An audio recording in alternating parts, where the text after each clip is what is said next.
Yachlom Yosef Chalom v'yagid le'echov. Yosef dreamt a dream, and he told it over to his brothers. V'yosifu oats noso.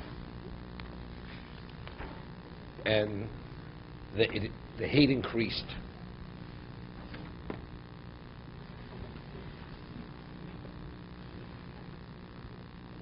Seemingly the word "o" is superfluous. Could have said "Vayusifu lisnooso," right? What's the sifu od lisnooso? What's the "o"?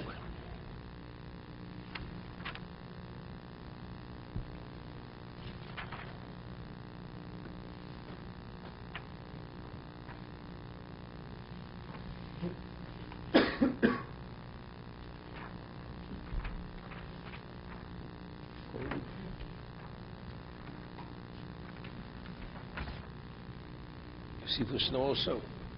Yosifu. They increased the hate.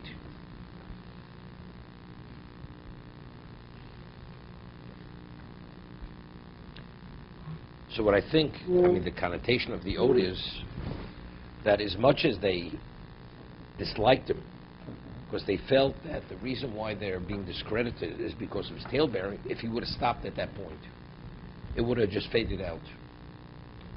But Yosifu, when he dreamt, firstly they hated him to a greater degree, and it was ode. It would have faded out. So again they hated him. And to what degree did they hate him again? It was even greater than the previous hate. No. Vayosif means more. They hated him more.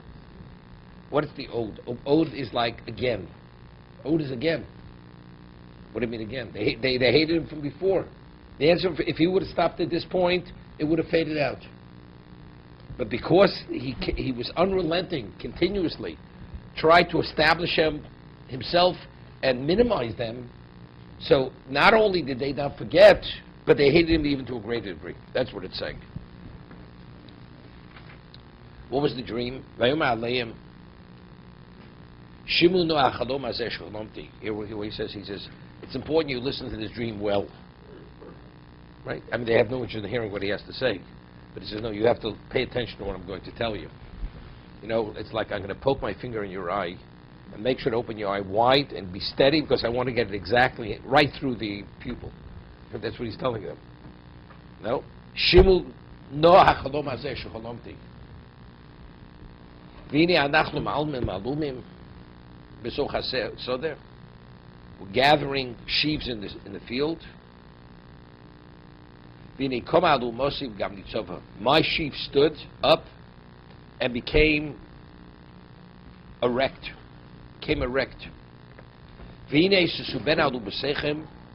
Your sheaves encircle my sheaf, and all your sheaves, I'm in the center, you will bow to me, to my sheaf.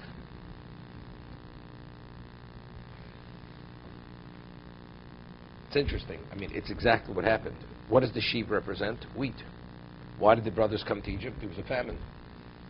And it says when they came, he was the provider for the world. They all prostrated themselves before him. It's literally accurate to the detail. It's a prophecy. What he's telling them is a prophecy. He knew it's a prophecy. But of course, they rejected it, totally rejected it. Again, there are different levels of prophecy. I'm not sure. Evidently, he knew it was something more than just a dream. Let's call it Ruach HaKodesh, right? He didn't make a difference.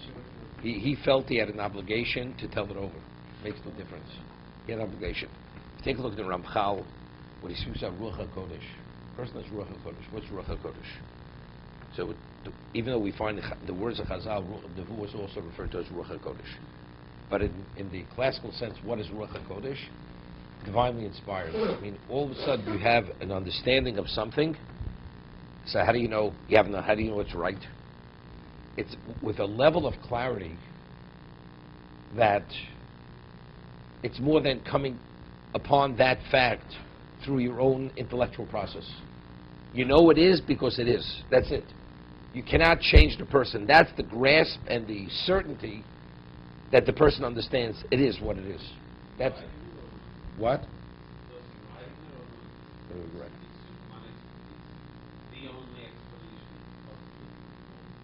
No, it has nothing to do with because I figured it out. It's not. It just comes to the person, and when it comes to the person with such a level of clarity that he knows that this is what it is, and only the person who has that does he know it is that. That's Ruach HaKodesh. So what I'm saying is, Yosef knew this was the real thing. Later he may have questioned it, right? When he was thrown into the pit, he may have questioned that maybe what I felt was certainly, maybe it was colored, or I was convinced because I had a conflict. Right? That's what I once said. When he was thrown in the snake pit. He was thrown to a snake pit. Scorpion, who's the scorpions? No, Nechoshev Akrabim. Akrabim was second. Nechoshev Akrabim. It's like the Yeshomrim in the Mechaber. Okay. So, the question is, they held he was a Russia. If the Medrash has a question, it says they sold Yosef for 20 silver coins. Right? So the Medrash, his level of beauty, there's no price. His value was unlimited. How did they pay so little for it? So it says when they took him out of the pit, because he saw the snakes and the scorpions, he was like white as a corpse. So they were buying a corpse, basically. He was worthless. Therefore, they paid 20 shkolim. So the question is, they suspected that they claimed he was a Russian. But if they saw it was a snake pit, the Gemara says, Mishnah, that if you take a person and throw him into a snake pit, his wife doesn't need to get. The man, there's no way to survive a snake pit. So if Yosef survived the snake pit, so they knew he's a tzaddik. The answer is, so the Medrash says that the snakes were on the wall of the pit. Only he saw the snakes. They didn't see the snakes. They weren't able to see it. No. Right. So therefore, it was his confirmation. So the question is, so why did HaKadosh Baruch Hu have to have snakes? If they didn't see it, what's the value of scaring Yosef to actually that he should look like a corpse? The answer is Hashem sending a message. I'm with you. Even though there's snakes and it's impossible to, I'm with you. But it doesn't make any sense. You're supposed to be this and that. Why are you being sold? You're being sold to slavery, right? Don't second guess yourself. What you originally understood to be Ruach HaKodesh is Ruach HaKodesh. So you can't be Nevuah, because Nevuah you don't question Nevuah. Nevuah, prophecy is impossible to question. A person who's a Navi, the basis for the Nevuah is the Shekhinah comes upon him. And the Ramchal writes, once a person has one prophecy, he's a different human being afterwards. Because the Shekhinah attaches himself, humanly it's impossible to survive in the war. So could you imagine a person having 50 million volts put through his body? The human body cannot deal with it. So what Hashem does, the person's on life support when he has the nevuah. Humanly, you cannot survive nevuah. Hashem sustains his life. He's not functioning normally. At that point, Hashem is willing he should live despite everything that's going on. When he detaches himself, then the person gets back to himself. No. What do you mean possible for a nevuah? A nevuah is a nevuah. How do we know that this is what nevuah that's not nevuah comes about? What's his basis of saying? No, it's based on psukim. He doesn't say this off the top of his head. No. Look, first of all, part of it's Torah Sheba'al Peh, what he's telling you. No, it's based on the Kabbalah. But again, nevuah is, if you understand who HaKadosh Baruch Hu is, and it connects to the person, it's like you're attached to the source. You attach to the source at that level, how do you survive it? It's not possible to survive. The answer is Hashem wills your existence, despite that you should live.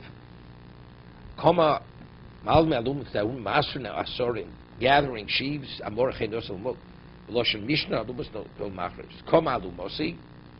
my sheep stood up erectly, the gam nitzovo, lamod omdo beskifo, meaning in a permanent way it stood up. So over here the Sefarno says that nitzovo, that in the history of the world there was never a king whose reign was as long as Yosef. Yosef's reign, he lived till 110. He became viceroy. No, 30 years old. 80 years. There was no king who was ever a king for 80 years. And he was in full control, it says over here. Where is it? Horish tia b'pshalto kemes man oruch. Chenoi ki omna melech molach shmonim shana. Lo nasken chol hamamlochos, and this curse b'kisvei HaKodesh. Any kingdom that's recorded in Kisvei HaKodesh, there was never such a long reign as this. I mean, maybe, but in what we have on record in our recording, there was never a king who ever reigned the sea.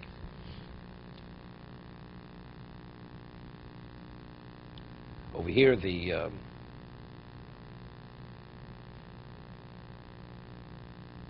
what's Nitzovo? There's a Balaturim. Lomsha de'zachalom hitziv beis shel Yisrael. The Nitzov is going on Klal Yisrael.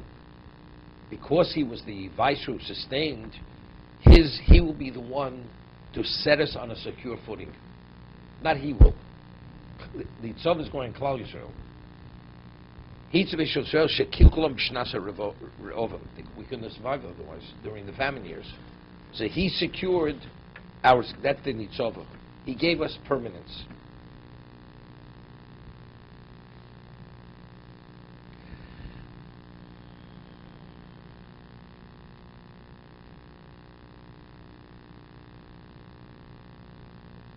So what was the response? What was their reaction when they hear this? Are you going to reign upon us in Moshel? Timshel Banu? Are you going to dominate us? You see, for oaths, no. So again, they continued to a greater degree. They hated him. So there's a famous word from the Vilna Gaon, not on this, just the concept. We say in the Ashi, Malchuscha Malchus Kol Olamim, Umem Shaltucha B'chol Davador. Right? Malchus. There's Malchus and there's Memshalah. Right? What's Melech? What's Moshel? Moshel is a dictator. Moshel means a ruler. Rules by power. A Melech is not. A Melech, there's a relationship. A Melech, a king, has interest in his subjects. A ruler, it's my way. There's only my way. He's not interested in even hearing what the people have to say. The emphasis, him and nobody else. They exist for him. A ruler, a king, a Melech's interested in his subjects. Of course, he understands through his subjects, he advances his own kingship. Without saying he's a tzaddik, the king. But still, he understands that based on his subjects, that will determine his success as a king. A ruler, he's a despot. Rule means he rules by force. If he doesn't have to, he won't. But that's what a ruler is. So therefore, they said, Hamolach timloch aleinu. Moshel timshol banu. They use both terminologies. Melech, Moloch, and Moshel. So here there's a beautiful word from Meir Simcha. He writes, Gemara says in Brachos regarding dreams, that if you have a dream, that Rov Chalomus is Holech Archapeh. When you have a dream, what determines the interpretation of the dream? When you verbalize it. If you don't verbalize something, the dream could be nothing. The dream could go in either way. Gemara tells of a whole story. Rabbi Abaye, there was a person in Bar Hedjo, he was a dream interpreter. If you paid him, he interpreted your dreams positively. If you didn't pay him, he interpreted him on the most disastrous level. This whole story, and how Rava didn't pay him, Rava didn't realize this. Rava suffered tragedies, even that his wife died, because of this way, this man, the way he verbalized. So, Rov Chalom Hochlan Achar. So over here, he had this dream. This dream that he had could go in either direction. The moment they said, Hamolach timloch aleinu, the Moshel timshol aleinu, means you're going to be our ruler. They fixed it in stone. They couldn't go back anymore. That means he's the king, they're the subjects. And they realized it afterwards. He had a dream, and all of a sudden now, they interpreted the dream for him. And it wasn't in their best interest to interpret the dream the way he interpreted the dream. Yeah, it's like this person. I had a dream. What was the dream? Ernie's thank for Shachris. Somebody says, Ernie's thank for Shachris. I said, okay, now it's a good dream. It's thank for Shachris. Can't leave now. Okay, let's see tomorrow.